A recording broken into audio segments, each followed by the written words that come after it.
Hello, everyone. This is Matt Dacia, and I'm trying to introduce a new sort of concept, a new show on the channel. I did it previously on my own personal channel, and I'm doing sort of like an indie game of the week. We're actually starting with two games here, and the two games I've just played. Actually, technically, it's three games.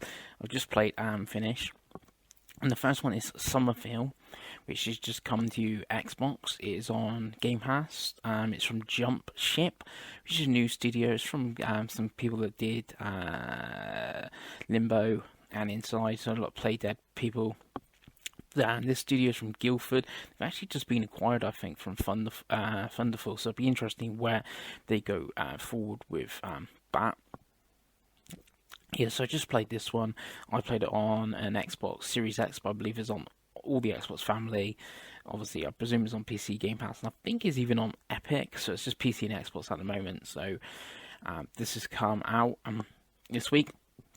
I also want to do this sort of segment and channel. I know we talk about games we've been playing on the channel, because I don't think this game's going to get talked about that much. It's got like a 72 on Open Critic, and obviously it's come out like a few days after God of War, and then a few days after before Pokemon, which I think are going to get a lot of traction from big sites. You know, they want traffic, and that's what's going to give them the traffic and stuff. Is of course, so things like that.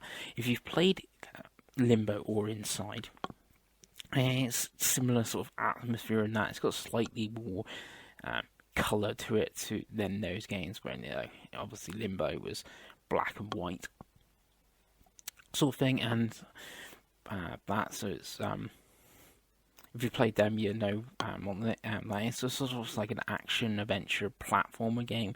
There's no dialogue in the game. Obviously, all the story is told through the game's atmosphere and the levels and that, and how you interact and do the puzzles. The puzzles is one of the problems. Those Limbo and Inside were both like 2D side-scrolling sort of games, where this they have changed to 3D, which make some puzzles like you use lights and that to do the puzzles in this, and you move some lights and that around, and like that doesn't quite work how it should do. And during the game, there's one bit I'm like, where do I go? I can't figure out where to go. And there's already like let's plays, walkthroughs and stuff on YouTube. So I looked at one of them, and it literally was, I had to go up this certain way up this thing. Like, I was just going like straight in the middle, but it wasn't working. No, like it looked like they were having the same problem. They just went slightly left and went up, so there's a bit of like a weird bugginess to it and that. And there's one bit when like one of the characters looks a bit like freaking out a bit, and it's just like the game, not something that's supposed to be happening and stuff like that. So it's like it's just lacked that little bit of polish. I don't know if it's because it's their first game, even though they've obviously worked on previous stuff. If it's the change to 3D, that sort of thing. The soundtrack in that, like, just definitely adds to the atmosphere. I played it all day yesterday, even went for the 1000G, because I got most of the achievements just playing the game normally. I think I had like 600 or 700, and the game's only got 11 achievements, so it's like, well, I just need to get the other endings. The game's got various endings, and then I noticed I was missing one of the collectibles. I had 90%, so I did look at that. So it's an easy-ish 1000G for completion. Like, it's only got 11 achievements if you're looking at it for that sort of way. And again, it's on Game Pass. Like, took me like 6 hours sort of thing. So I can see if you want something like to add to your game score, maybe you can go back and do that. And then the other game I've been playing, or two games I should say, is Milk Inside a Bag of Milk, Inside a Bag of Milk, and Milk Outside a Bag of Milk as well.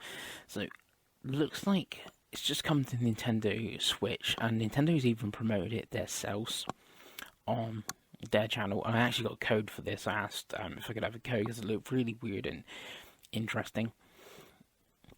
So I got a code sent to me from River Entertainment, and it looks like the first game, Milk Inside a Bag. I'm going to call it that, even though the title's longer. Came out a couple of years ago, and that's only like half an hour long. It looks like an old Spectrum game. A lot of use of the color red and some pinks and stuff like that. It makes sense when playing the game, which is like a visual novel. The character, the girl in there, she's like imagines that she's in a visual novel, and that's how it all works. And you help her go buy some milk, which is in a bag. So I'm presuming it's set in Canada. Well, I think the game's actually made by a Russian, but there's always I've seen like YouTube videos of Canadians. I think it's Canadians having the milk inside the bags or something. Yeah, so that, and then it got a sequel which came out December last year on PC.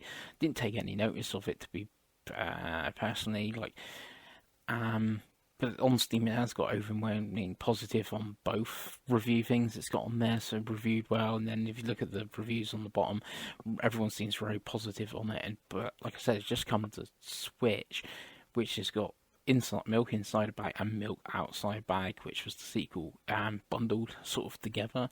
So it's a little bit more expensive than on Steam, but I think Steam you'd have to buy them both separately, where on Switch they're both together. So when you start the game up, you can select which one you want to play. Milk outside the bag continues right after Milk inside the bag, but it does have a little bit of like a weird flashy back bit. So you could skip the first game if you wanted, but like I said, it only took me like half an hour. And the next one, like I said, it has a bit of flashback. It has like full sort of like anime cutscenes. It reminds me of like early 90s anime. So it's not like top tier, but it definitely suits the game. And that of this character and like what she's going through this. Obviously, I don't want to really spoil it. So the stuff that happened to her, which is brought up in the first game, and sort of brought up in the second one. And like her like sort of struggles, and you sort of have to help her. I think you're like her voice inside her like head, and she's like, again, imagining her, she's in this visual novel, and there's like a bit where she's like, oh no, I'm gonna actually be in a point and click adventure now. That the music again on this is really good, much like Somerville.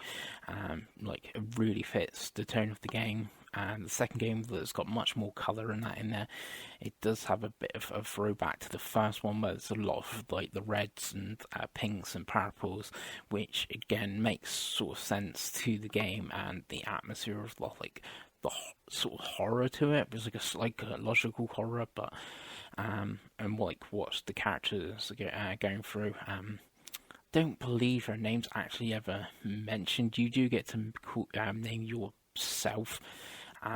The first game, not in the second one though. And this is another one that's came out this sort of week. Nintendo again put it up on their channel themselves. I've seen a few people talk about it. I've seen it in the Tired Old Hack Discord. It was brought up because it's this weird looking game Nintendo themselves are promoting.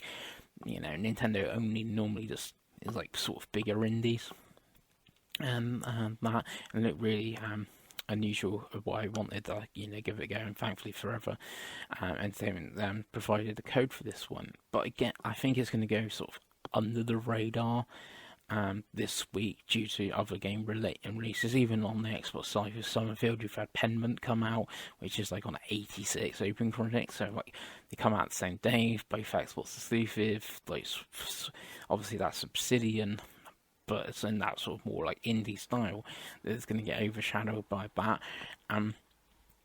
Yeah, so two games, most probably both worth checking out. Some feel like it says on Game Pass. I don't know how much it would be on the Epic Store if you preferred that method. And Milk Inside a Bag or Outside a Bag, whichever one you want to call it. I think it's only like £7 on the Switch eShops. It's not that expensive, and the second game is about an hour and a half long, so you're looking at 2 hours content there. And there is, you read the description on Steam where I saw like the reviews and stuff like that for it. There's a bit of replay, there's a few cutscenes, and the visual novels where it will do it slightly different to what's happened before. If you want to replay it and there may be different endings, I don't know.